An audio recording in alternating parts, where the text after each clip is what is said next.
In today's video, I'm going to be going over the fundamentals of substitution ciphers with a focus specifically on the category we often refer to as simple substitution ciphers.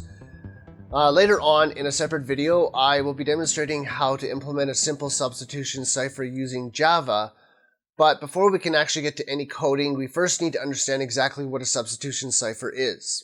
Now, I should mention this video isn't going to be about the history of substitution ciphers or who invented them. I'm more interested in only talking about exactly what is a substitution cipher and what are the most common ciphers out there. So to start off, all substitution ciphers can generally be broken down into two groups. The first group of ciphers fall into what are called monoalphabetic ciphers. These are the simplest substitution ciphers, and they can work by replacing each character in the plaintext message with a single letter or a symbol in the ciphertext. This is often why we refer to these types of substitution ciphers as a simple substitution cipher, and these are the ones that we will be focusing on today. The second group of ciphers fall into the category of polyalphabetic ciphers. These are ciphers that utilize a method of matching up single letters in the plaintext message with two or more possible letters in the ciphertext. You can do this in several ways. For example, in the Vigenère cipher, we start off by creating a 26 by 26 table of the alphabet. In each row, the alphabet is shifted to the right by 1 until we reach the end of the table. In this case, encryption is performed by coming up with a secret keyword and using it to map the plaintext characters in your message to a letter in the table. Now, I won't be talking too much more about polyalphabetic ciphers in this video. I just put this up here so that you are aware that they exist. I might cover them in more detail in a later video, but for now, let's take a step back and look at some of the more common monoalphabetic ciphers.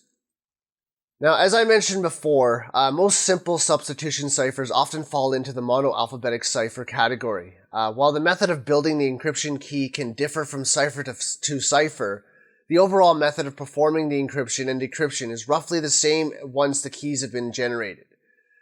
Some of the more commonly known monoalphabetic substitution ciphers out there include the Caesar cipher, where you generate a key by making a copy of the alphabet and shifting it left or right by a certain number of characters.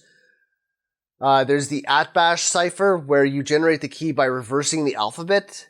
There's the ROT13 cipher, where you split the alphabet into two halves and match each half with each other. And there's also the deranged or mixed alphabet, where you generate the key by randomly scrambling the alphabet. And finally, there's one more cipher I want to mention, the Pigpen cipher.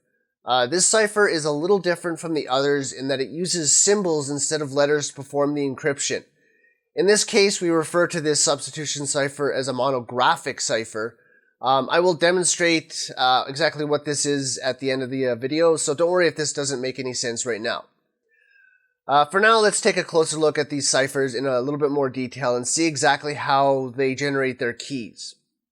So we start off with the Caesar cipher, so named because the Roman Emperor Julius Caesar famously used this method to encrypt his personal correspondence.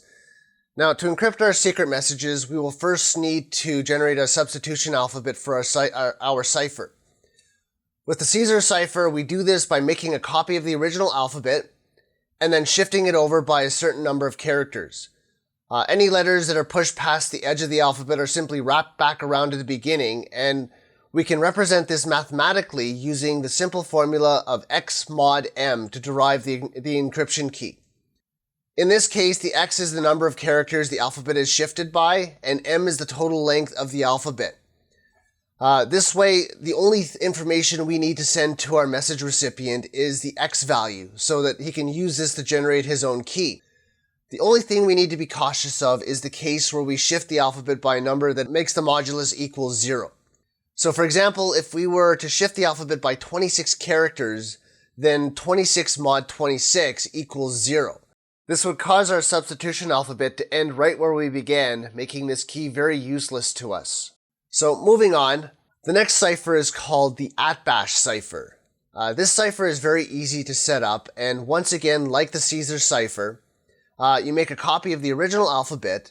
However, this time, instead of shifting the alphabet, you simply reverse it so that A matches with Z, B with Y, and continue all the way on until the end, until Z matches with A. Since there is only one possible method of generating the substitute alphabet, there really isn't a need to derive a mathematical formula or share a key with the recipient. The only thing your message receiver needs to be aware of in order to decrypt the message is that you've used the @bash cipher. The rest he should be able to figure out for himself. The next cipher is called the ROT13 cipher. And this is another simple cipher that's easy to set up. This time we make our key by splitting the alphabet in half and pairing the letter in each half together. So for example, when we encrypt our message, any appearance of A would be substituted by the letter N. And likewise, any letter N would be substituted by the letter A. And we do this for all the letters in the message. Again, much like the @bash cipher before, there's only one possible way to generate the key for this cipher, so there really is no need for a mathematical formula, and there's really nothing else to communicate to the message receiver other than the fact that we've used the ROT13 cipher to perform our encryption.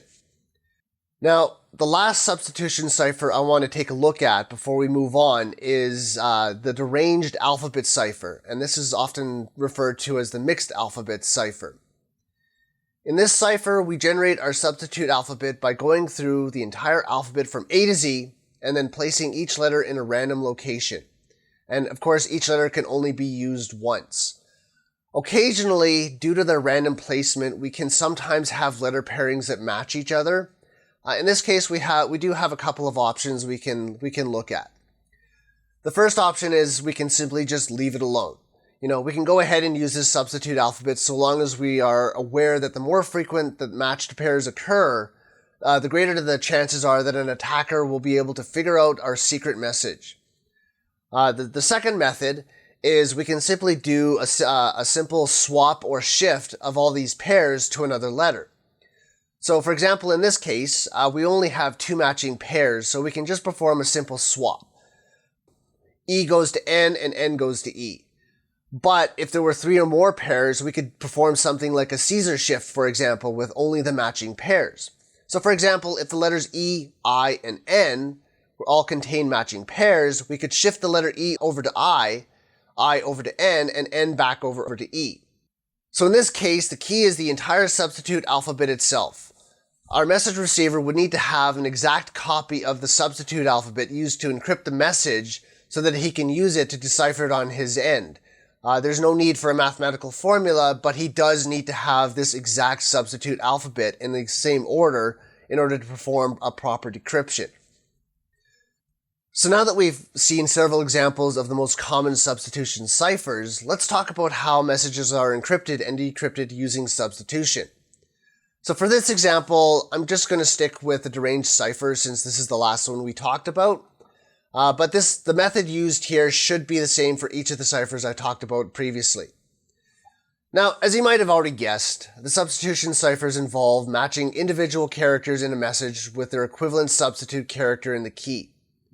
So, if we wanted to send a message to one of our generals on the battlefield that we strike at midnight, we should begin our encryption by taking the first letter of the message, in this case a W, looking it up in the alphabet, and replacing it with the substitute letter Q from our substitute alphabet. And of course, we follow this on to the next letter, the letter E, and replace it with N. The letter S would be replaced by F, the letter T by K, the letter R by O, and so on until we reach the end of our message. So there you go. We have an encrypted message. Now, we could send this message out to our general with a certain degree of confidence, but there's still a few things we should take care of first. For starters, you may have noticed that non-letter characters such as spaces and punctuation are carried over to the encrypted message rather than having their own translation. This would also apply to other characters such as numbers or special characters that are not part of the alphabet. Now, this presents a problem for us. We use spacing and punctuation to identify separation in words and sentences when we are reading, and an attacker would be able to look at this encrypted message as it is and see, for example, that there is a two-letter word at the beginning of the message. Now, while he may not know what the exact word is, he can start to make some reasonable guesses based on any two-letter word he might know. And of course, if at some point he does manage to figure out what the correct translation is for the two-letter word, he now has a sort of mini key he can use to replace other common letters in the message. So how do we correct this little problem? Well, there's two ways we can tackle this. The first method is to simply remove anything that isn't a letter from the encrypted message and turn it into just one long string of characters. Here, we've effectively removed the ability for an attacker to identify any word or sentence separation, making it a little bit more difficult to break the code. The second method is similar to the first method, except instead of removing all the space characters altogether, we remove any punctuation and move the spacing to a fixed length. Now, in traditional methods, we separate letters into groups of 5. And if the last group is not a multiple of 5, we simply add some extra characters for padding. The extra characters at the end should be meaningless so they're not confused with the main message body. So why do we group our characters into groups of 5, you might ask? Well, a lot of that has to do with the time when codes were sent by telegraph. By separating letters into groups of 5, operators were able to reduce the number of transmission errors, and the convention just kind of stuck around, so it's a little bit of what we use today. But in any case, we've now properly encoded our message, and we sent it off to our general to let him know that he must prepare his troops for a midnight attack. Of course, before that can happen, the general will need to figure out how to decrypt the encrypted message. And of course, assuming the general receives the message in the format shown here, he can always start off by removing any extra padding from the message as it will not be needed. Then, the general will need to pull out his copy of the key and do the exact same thing we did during the encryption phase, except this time it'll be in the opposite direction. So this time we start off with letters that are in our message that are part of the substitution alphabet, and to decrypt, we simply locate the letter and use its index to determine which letter in the original alphabet to use. So here, our first letter is Q, which of course matches up with the letter W. The letter N matches up with E, F with S, and again we continue on like this until we reach the end of the message. And the only thing left now is to have someone go through the message in an intuitive manner and reinsert the original spacing back to give us our proper word separation. And there we have it. Up to this point, we've talked about substitution ciphers and how they can be separated into either monoalphabetic or polyalphabetic ciphers. We've also covered some of the more commonly known simple substitution ciphers and how they are able to generate their keys. And finally, we went into some detail on how we can use substitution ciphers to encrypt and decrypt a message, taking care to remove any word boundaries and punctuation in the encrypted message. Now, before I end this video, there's just one more thing I'd like to talk about. As I just mentioned, substitution ciphers can be separated into two categories of monoalphabetic and polyalphabetic ciphers. In all our examples so far, we've been using a modified form of the alphabet as our encryption key, where each letter in the message is substituted by one or more letters. However, there's absolutely nothing to stop us from representing each letter in the message with a graphic symbol instead. And like before, each letter in our message can be substituted with either a single graphic image or by multiple graphic images, usually taken out of a lookup table. In this case, we refer to these types of ciphers as either monographic or polygraphic ciphers. One such cipher, which I mentioned way at the beginning of this video, is the pigpen cipher. The pigpen cipher is a very simple example of a monographic substitution cipher, and it works like this. We start off by drawing 4 separate diagrams, 2 tic-tac-toe-like grids and 2 X's. In both the second tic-tac-toe grid and the second X, we place a dot in each cell to distinguish them from their predecessor. Next, we start labeling each cell with the alphabet from A to Z, left to right, and top to bottom. Once this has been completed, we now have our encryption key, which is useful for encrypting and decrypting a secret message. So if we take the same secret message as before, encryption works by matching each letter in the message with its equivalent cell in the key. So for example, the first letter here is the letter W. So we match this up to the cell that's shaped like a V with a dot inside of it. The next letter, E, matches up with the center of the first tic-tac-toe grid, which makes the shape of a box. The S matches up to the same V-shaped cell, but this time without the dot. And we can carry on like this, matching up letters to their symbols until we've reached the end of the message. If we want, we can also remove punctuation and word boundaries later, but I'm not going to do that here. And that's all we have for today's video. In the next video, I will be taking what we've learned so far and create a very simple substitution cipher in Java using the deranged alphabet cipher. Thanks for watching, and I hope to see you again.